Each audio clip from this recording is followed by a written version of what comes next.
Welcome to Trusting After Trauma, Season 7, Thriving Beyond Narcissistic Childhood Abuse. I'm your host, Pi Venus Winslow. Our goal is to provide information and resources to educate and empower viewers to recover from childhood trauma and narcissistic abuse so they can reclaim their health, happiness, and personal power. Our speakers specialize in supporting others through their unique expertise and offer valuable insights, tools, and inspiration for viewers to find the courage and motivation to change their lives. I'm super excited to have Diane Metcalf here with us today. Diane Metcalf is an experienced advocate, speaker, and author who specializes in dysfunctional family dynamics and toxic relationships. Drawing from her personal healing journey from narcissistic, physical, and emotional abuse and neglect, with an ongoing self-improvement practices, she developed effective recovery tools that she happily shares with others seeking growth in their own recovery. She is well versed in topics such as narcissism, family dysfunction, abuse, and relationship warning signs. Her approach emphasizes self-awareness, intention, self-care, and establishing healthy boundaries as essential components in the healing process. She holds a Bachelor of Arts degree in psychology and a Master of Science in information technology. Her professional portfolio is diverse, encompassing fields such as domestic and partner abuse counseling, court advocacy, geriatric care management, developmental disability services, vocational rehabilitation, information technology, and mental health education. Her books on healing and personal growth provide valuable insight for coming to terms with past traumas to initiate the healing process. Her highly praised Lemon Moms series is an emotional, supportive collection that specifically addresses the effects of having a mother with narcissistic traits. So, welcome, Diane. I'm so happy to have you here with us today. Thank you so much for inviting me. It feels great to be here. Oh, good. So, narcissistic mother, me too. And, Yes. and just that title, like Lemon Moms, I'm like, oh yeah, I got a real lemon. So, I'm glad you got it because some people are like, why did you name it that? And I'm like, oh, maybe I'm giving away my age. But yeah, it's a little nod to the lemon law that protects us from buying a used car that doesn't work right. And growing up, we in the family used to say we got a lemon mom. yeah, That's the way it yeah. is. Yeah, unfortunately, we can't return it and return or get another one, but we can in a way. So yeah, I'm super excited for our conversation today, and I'd love to hear your thoughts about what um the common relationship dynamics between a narcissistic mother and her children. Okay, well, and I'm sure you'll be able to identify with some of this, um, as will a lot of your audience members.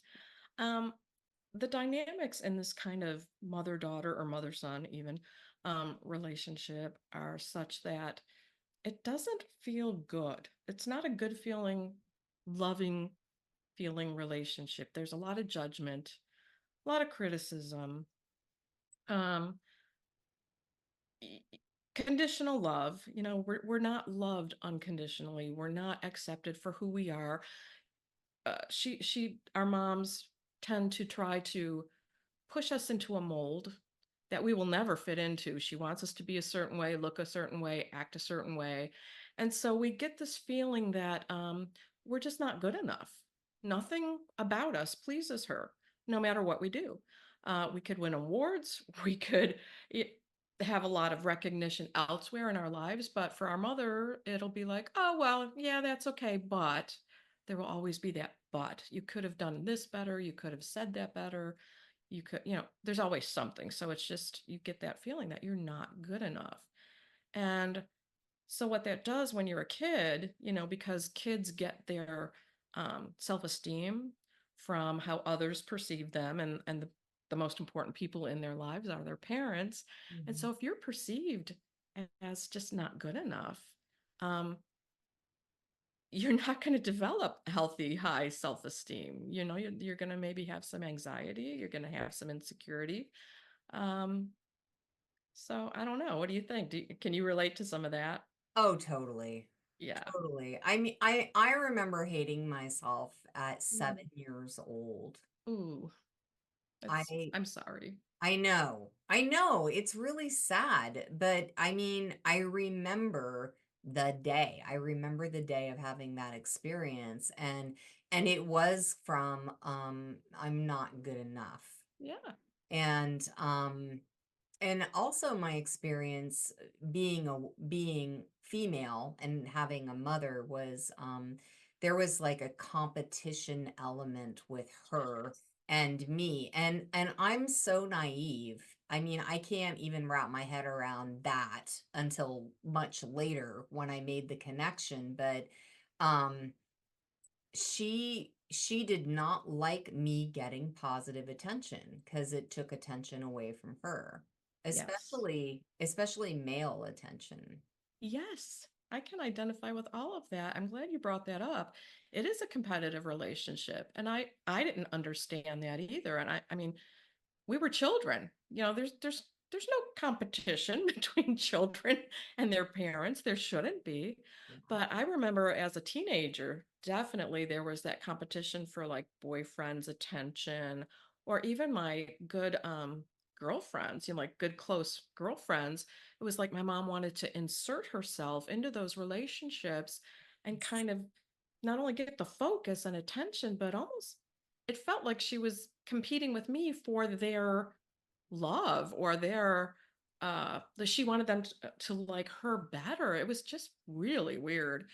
And I thought that all people had relationships like that with their mothers, and that all mothers were like that. And I don't know about you, but like I started opening my eyes and kind of seeing what was going on for real, like really paying attention when I was probably 13 or 14. I started to notice, like my mom would have me lie for her. That was a big thing, like all through growing up.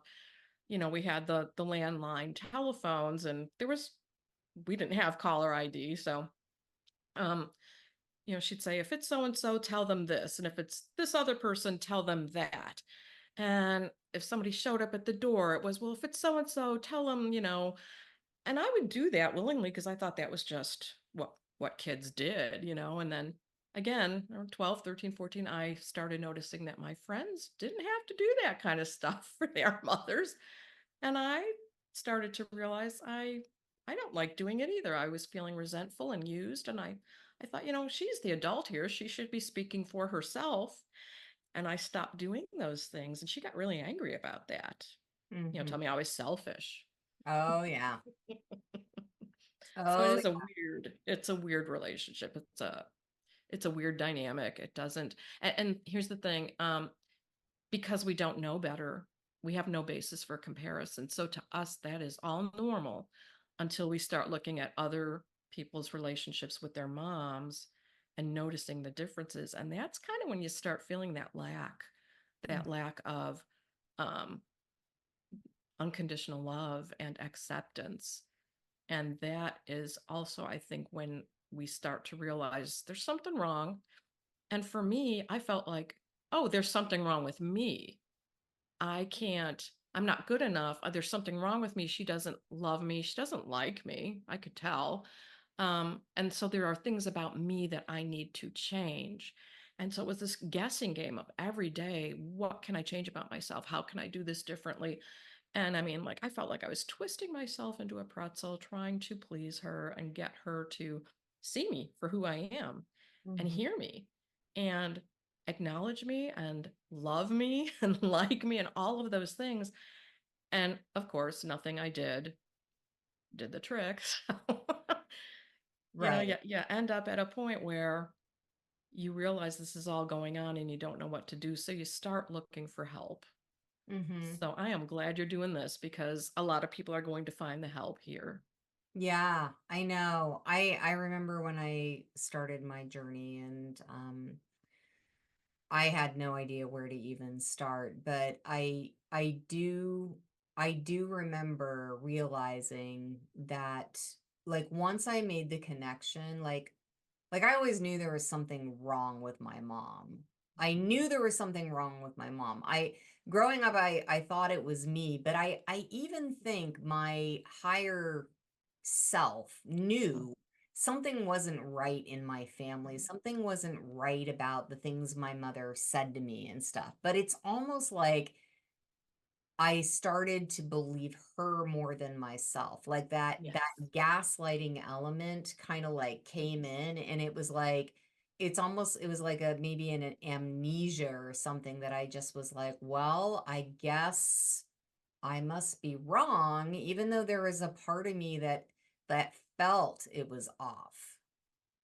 I So, can identify. I can, and I can laugh about it now, but at the time, I feel like my mother gaslighted me. I mean, since the time I was very, very young. By the time I became aware of it, and of course, I didn't know what it was or what it was called or that it was even a thing. Um, but I became aware of it, I don't know, 8 or 9 years old. I just knew there was something she was doing. I couldn't tell you what it was. I couldn't even explain it. I just knew there was something that she was doing that made me feel confused. Um, and so what she would do is basically rewrite my reality. She would say things like, "Oh, I never said that. I never did that. That's not what happened. Here's what happened." Um, there, I'm smiling because the example that always comes to mind when it really rang home for me, I was in my 20s already. I had already moved out. And on this particular occasion, I'd come to visit and I let myself in, and she didn't know I was already there. So I'm sitting there in the kitchen or dining room or whatever, and she's in the bedroom. My grandmother, her mother, had moved in and she was taking care of her. And I could hear her in the bedroom with my grandmother loudly, verbally abusing her, like yelling and screaming. And I mean, it was horrible. And I'm sitting there going, oh my gosh, what is this happening all the time? Like, what is going on here? And my mom came out of the bedroom and she saw me and she, was kind of taken aback. And I said, "Hey, what's going on? Are you okay? First of all, you sound like you might need some help. Is there something I can do?" Um, oh, no, no. She never accepted help either.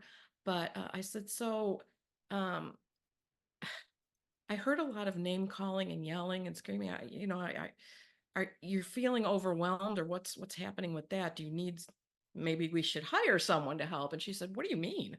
I didn't yell at her." I was like, "You have got to be kidding me."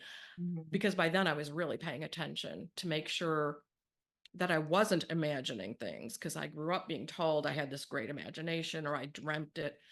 And so at that point I it became crystal clear to me, okay, she's doing that thing. And I said, "No, I heard you say," and I quoted her, and she stood right in front of and eye contact, looking, saying, "I never said that. I never did that. You must have dreamt it." And I'm like, "I didn't dream it. I'm standing right here. It's daytime." And I said, "You know what? You can remember it the way you want to. I'm going to remember it the way I want to." And that was kind of the first boundary, I think, that I actually set, just saying, "You do you. I'm going to do me. I'm not going to accept your rewritten reality because we both know what's happening here." And mhm. that was the first time I actually let her know what was going on, that I knew what was going on. I knew what she was doing and that I wasn't going to accept it anymore. Yeah. Wow. That's so powerful. Yeah, Yeah. the gaslighting definitely is a reality. Not only would my mother say that I never said that, or that didn't happen, but she would also say things happened that didn't happen. Like, Yes. you did this. Like, Mm-hmm. I remember one time, I got in an accident on my bicycle with the neighbor kid, and he was a little bully. And the kid, so he'd do this thing where he'd like come right at me with his bike to scare me, and then at the last second he'd veer away, and then he'd laugh at Oh, me and make fun of me because I'd get scared.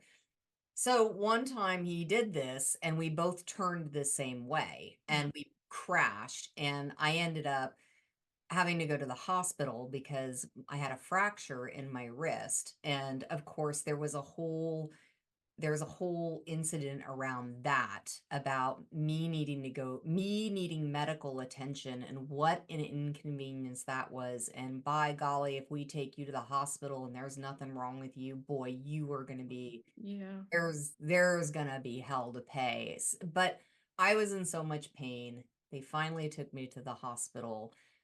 I had to get a cast, that whole story. But then later, they would tell other adults that I was playing chicken with a neighbor kid. Like it Oh, was my fault. My right. arm was broken. And so, you know, that whole experience just, I mean, you were talking about how it affects our self-esteem. It's just like you can't win.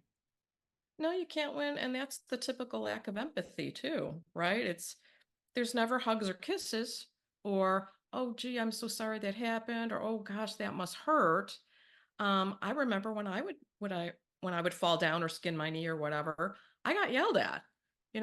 You're clumsy, be more careful, and I remember watching a neighbor down the street address it when her daughter fell off her bike or something. She hurt herself, and the mom scooped her up and kissed her and hugged her and brought her inside and cleaned her up. And when she came back out, she had a little band-aid on, and she had been given some baby aspirin or Tylenol or something for the pain. And it blew me away. I just thought, wow, I didn't know that that kind of stuff could even happen. I just was so used to getting yelled at for getting hurt and then having to deal with it on my own. I thought that's just the way life was. So it's a really sad way to grow up. It's this is where the reparenting and all of that kind of stuff. I'm jumping way ahead, but inner child work and reparenting, that is very helpful for a lot of people, and it helped me a lot too. Yeah, yeah, me too. And I totally relate to what you're saying about seeing other families and stuff. Still to this day, when I see healthy, loving family relationships and interactions, like I just go, wow. Wow. Were What? you ever jealous? Like I remember like being out in public and seeing mothers and daughters like shopping or having coffee or like all that normal like mother daughter stuff, and they were laughing and it looked like it was easy and fun and like they were enjoying each other, and I would see that and I would instantly feel a little bit jealous because I wanted that, and I tried and tried. It just wasn't going to happen. It Yeah, wasn't going to happen because my mom did not have that capability of connecting in that soul level, on that soul level with that emotional bond. And, that kind of relationship requires both people accepting each other for who they are and being forgiving. And I mean, it requires a lot of skills that she didn't have and I sure didn't have. So it wasn't going to happen. Narcissists can't connect on that level. And I had to learn that because I kept trying to fix her. I yeah, kept thinking I could do it. yeah, And I yeah, found out I could not do that. That's just not something, we didn't cause it. We can't cure it. We can't control it. And once I understood those three things, it was like a burden being lifted. And I was like, wow, we're all brought up to be overly responsible when we're brought up by a narcissist.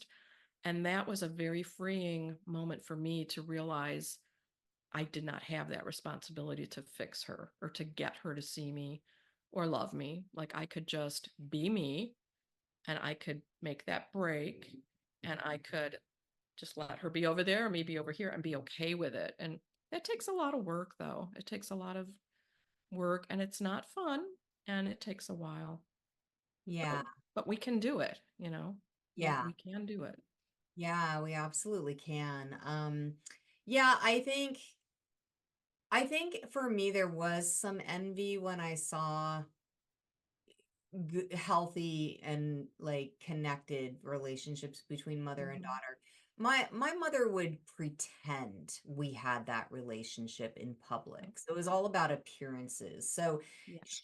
she would play the part like we were best friend. We'd go shopping. We went shopping once a year. Once a year when school started, she would take me to get some new clothes. And she'd take me to the mall, and it would be this big theatrical experience at every store with any salesperson that would listen about, like how she was such a great mother taking me, and we're shopping and we're having a mother-daughter bonding experience. So, and I'm just like, this feels so fake and phony, and maybe I thought all mother-daughter relationships were like that, but when I did start to see, like, no, they actually do care about each other, I think Mhm. more I just felt really, really Mhm.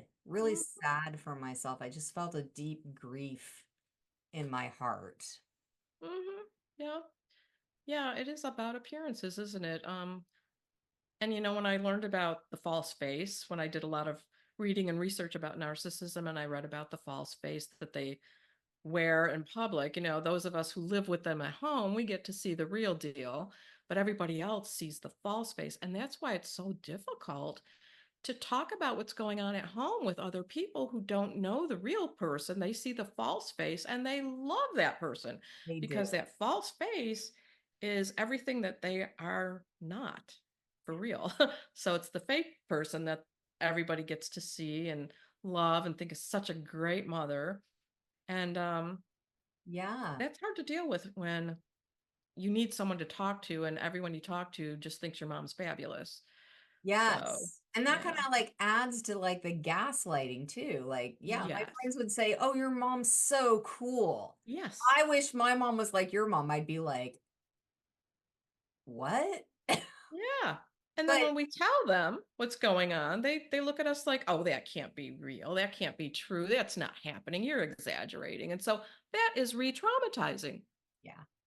Yeah.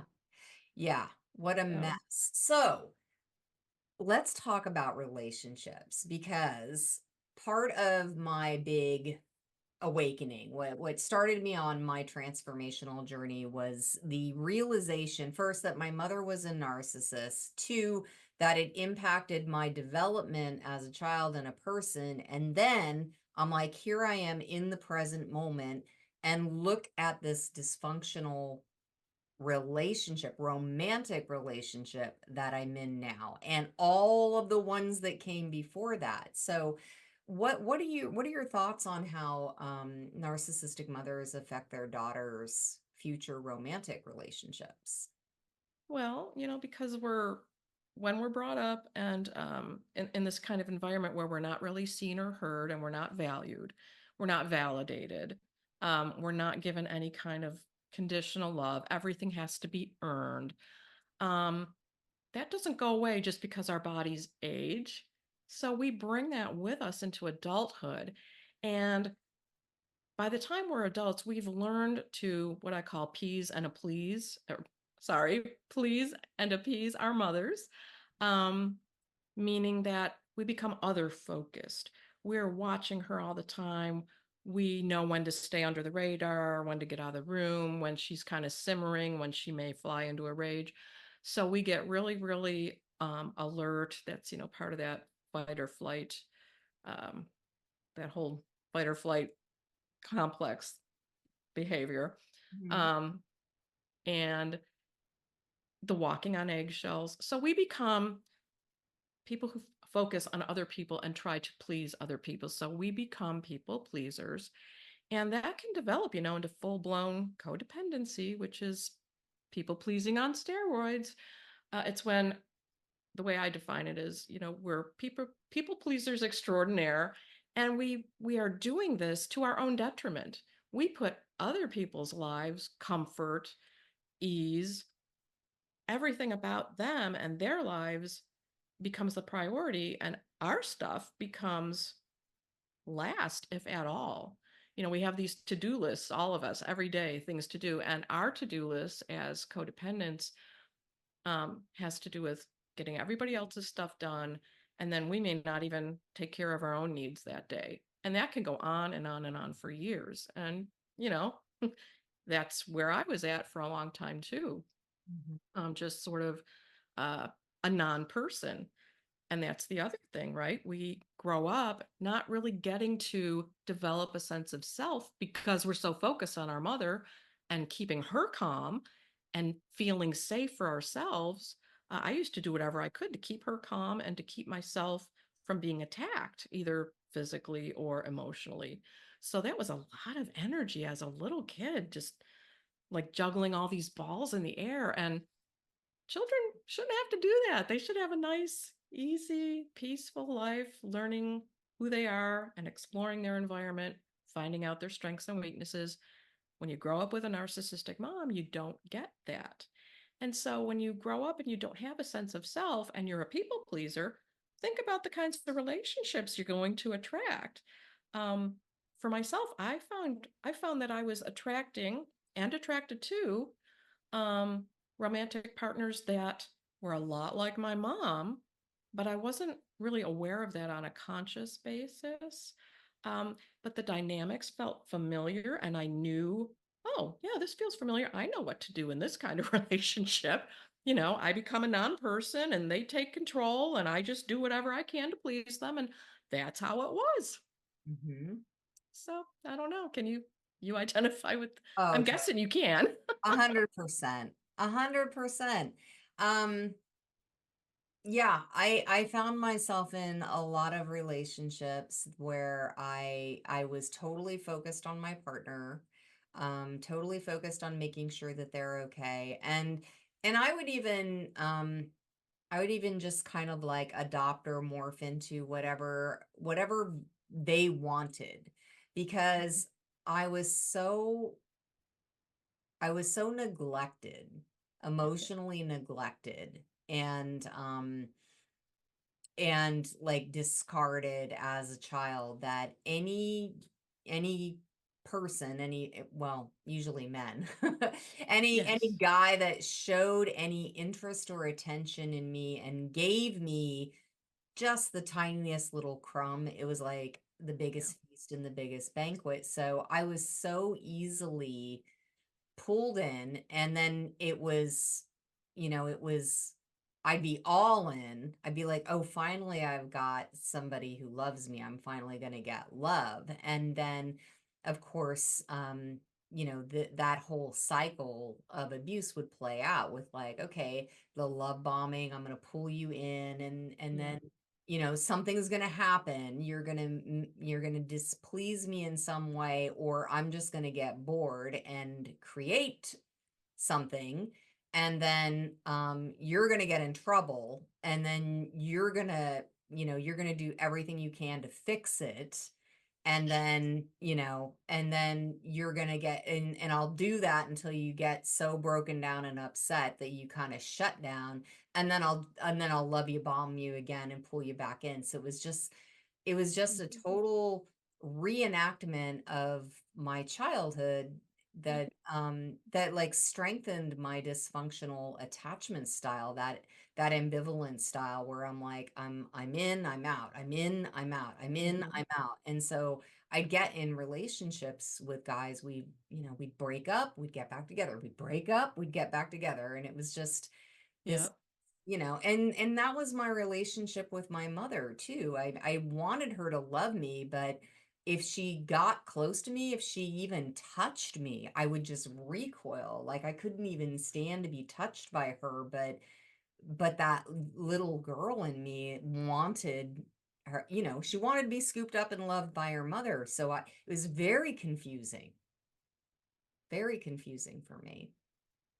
Yeah, we all want that. We all want our a deep, meaningful, bonded, I keep saying soul level, soul connection with our moms. And there's a point in our lives, I think, and probably this is true for a lot of people that are watching right now. Something brought them here, and maybe it's that awareness that they've been knocking themselves out for years. trying to become whoever they think their mom wants them to be, and it's just never right. It's never good enough. Um, Maybe this is their aha moment of recognizing that, all right, it's her, it's not me. I'm tired of living this way. Something's got to change. And now they're here to learn some tools and some skills to start making that shift. Because I know no contact is a thing, and I totally support people that go no contact. I think for some people, that's really all they can do. Um, and for me, I don't know, I wasn't ready to do it. It felt kind of too drastic for me. So my choice was to learn new skills, to learn new skills and way of communicating with her, and to absolutely learn how to set boundaries, because growing up in that household, there was no boundaries of any kind. I mean, walk in the bathroom on each other, um, go into my purse, we'd go into each other's purses. We would uh, sit there in a room when they were having a private, any of us in the family were having a private conversation. Really, there was no privacy. There were no boundaries. So I had no idea that boundaries even were a thing, or that they existed, and let alone how to create one, and how to tweak it to work for me, and how to enforce it. Because I mean, now I know how to make them, and you know, uh, the thing is, you have to enforce them or they're no good. So, Right. Right. it's always like a work in process. But that's, setting boundaries was one of the things that actually helped me a lot too. It's one of the first things I learned. So, Mhm. um, I would just say to anybody watching today, if you're here to learn tools, learn how to set some boundaries and enforce them.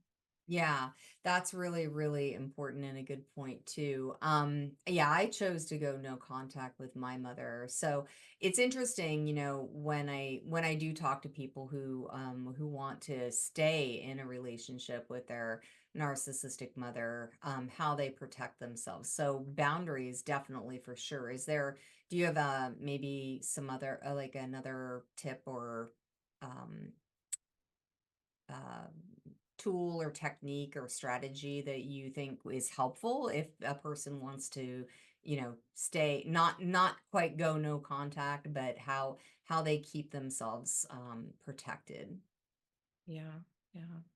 Yeah, that worked for me. Of course, I also left the state and went and lived in another state. That helped a lot That's a because boundary. that's a boundary right there. And then when we would speak on the phone, it was very easy to say, "Hey, I gotta go."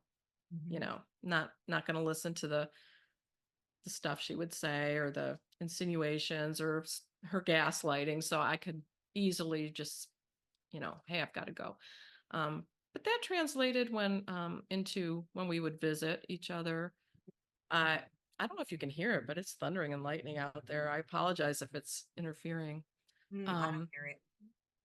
but when I would visit her and she would start those things, then it was just easier having those physical boundaries first, and kind of practicing the distancing and the boundaries over the phone. It made it easier for me to implement boundaries when we were in person too. So it can be a baby steps kind of a thing.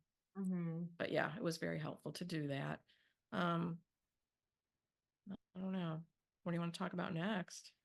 Well, let's talk about moving forward. Let's talk about healing, because that's what people want, right? Like we want to heal and recover from this experience of growing up with our narcissistic parent, from all of the confusion and the pain, the neglect, the abuse, get our heads right around gaslighting and discerning what is reality, learning who we are, setting boundaries. So let's talk about recovery. Like, what do you think was the biggest forward movement, the biggest thing that helped you move forward after, what you experienced with your narcissistic mother and, in your She recovery was kind of a bully. I was terrified of her. Not only terrified of displeasing her, but of disagreeing with her. Just terrified of her overall. And so I can remember, I don't know, there was some shifting within going on as I was becoming more and more aware of the dynamics.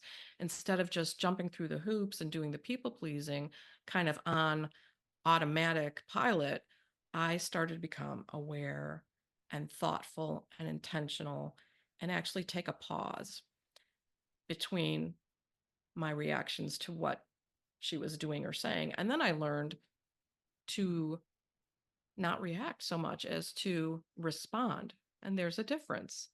And so as I was becoming more grounded within myself and learning, again, skills, these are skills, I felt my growth, really take off.